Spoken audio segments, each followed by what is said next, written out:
G'day, I'm Andrew and we're currently on Moora Plains where I live and work with my wife Meagan. I was fortunate enough to grow up here. It had been in the family for multiple generations. In 2000, Meagan and I moved back here with 2 young kids and one on the way and entered into a family partnership. It was life-changing for us.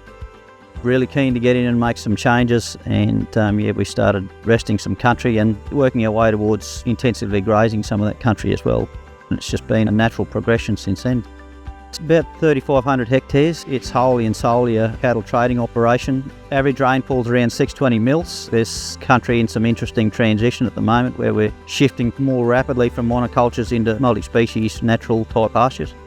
We were pretty confident we were moving soil in the right direction in regards to soil health, water holding capacity, and as a result of that, soil carbon. So we were keen to baseline, but it had never been economically viable. So as soon as that permanence period rolled back from 100 to 50 back to 25 was a realistic time frame for us.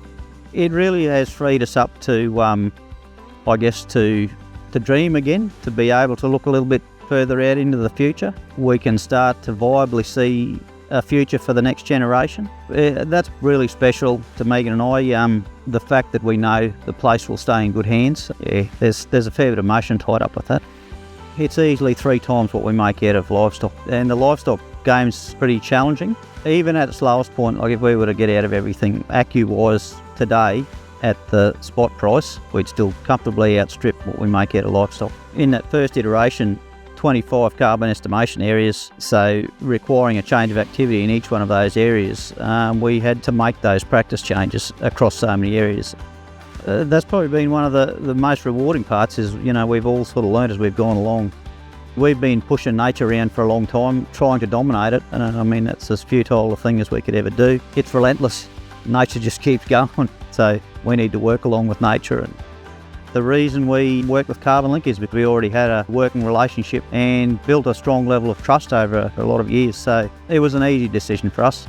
If you know anyone around you that you can rely upon and they recommend CarbonLink, well, you can't get much more of a recommendation than that.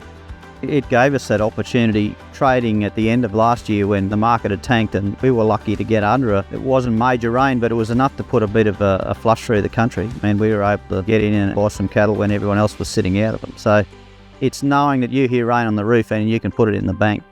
It seems to be the most valuable form of ACCUs. It's the most stable. It's down there deep.